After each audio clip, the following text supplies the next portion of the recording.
Cooperation between the United Nations and regional organizations is a cardinal principle for the maintenance of international peace and security enshrined in Chapter 8 of the United Nations Charter. The Charter also provides a broad framework for this Council's cooperation with regional organizations. This partnership assumes further significance in the context of Africa, when more than half of the issues in the agenda of the Council and nearly 70% of Chapter 7 mandate resolutions pertain to Africa. Peace and security, being an important pillar of the AU's Africa's Agenda 2063, has further strengthened this cooperation. Mr. President, the Council will agree that no one can understand Africa better than our African brothers and sisters themselves. We've seen from history that offering external solutions to African problems without African involvement has not served the interests of the African people. Therefore, meaningful and effective engagement with African sub-regional organizations and mechanisms should constitute an integral component of the UN-AU cooperation.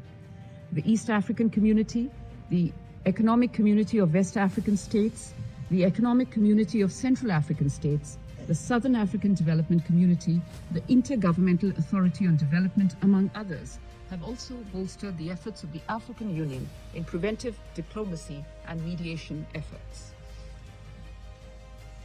Mr. President, my country supports enhancement of cooperation between the UN and AU that could mutually benefit both the organizations in a meaningful way. In this context, let me flag the following issues for this Council's consideration.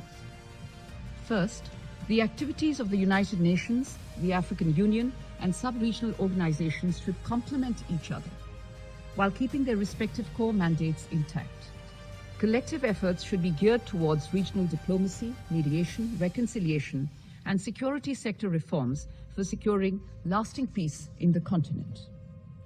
Second, terrorist outfits like armed groups deserve the priority attention of the Council in their response to addressing security threats confronting Africa today. In the Sahel and throughout the Lake Chad Basin region, as well as in Somalia and beyond, African states face persistent threats of terrorism from groups affiliated with the Al-Qaeda and Daesh. National and regional security forces are the prime responders to combat terrorism.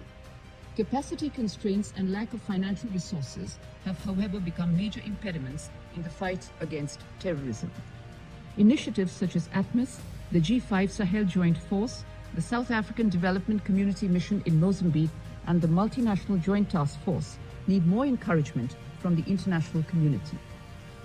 Third, the Security Council needs to work with the African Union's Peace and Security Council to strengthen financing mechanisms for African-led peace support operations authorized by the Security Council.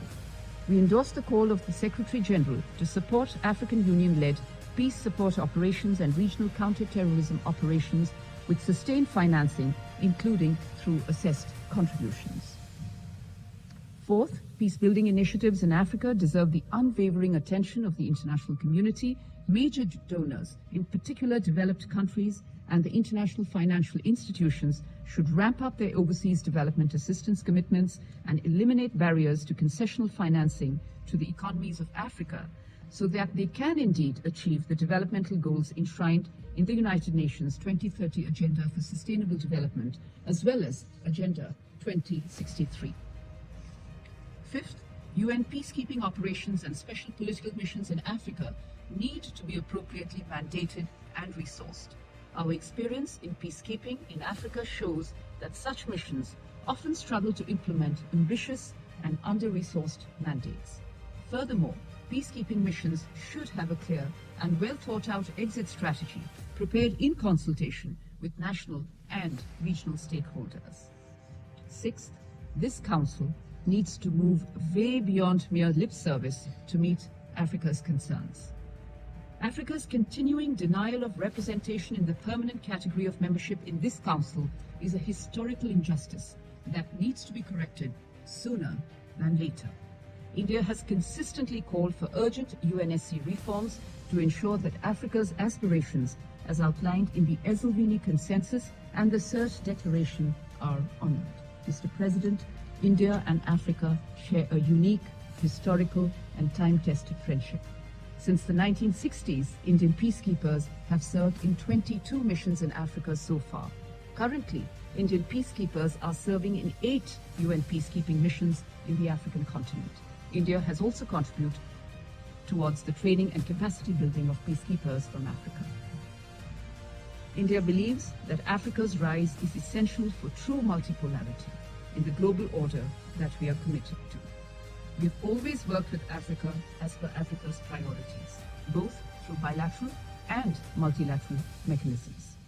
Even as we meet our own development targets, this tradition of South-South solidarity continues to strengthen. For India, partnership with Africa is and will remain a top priority.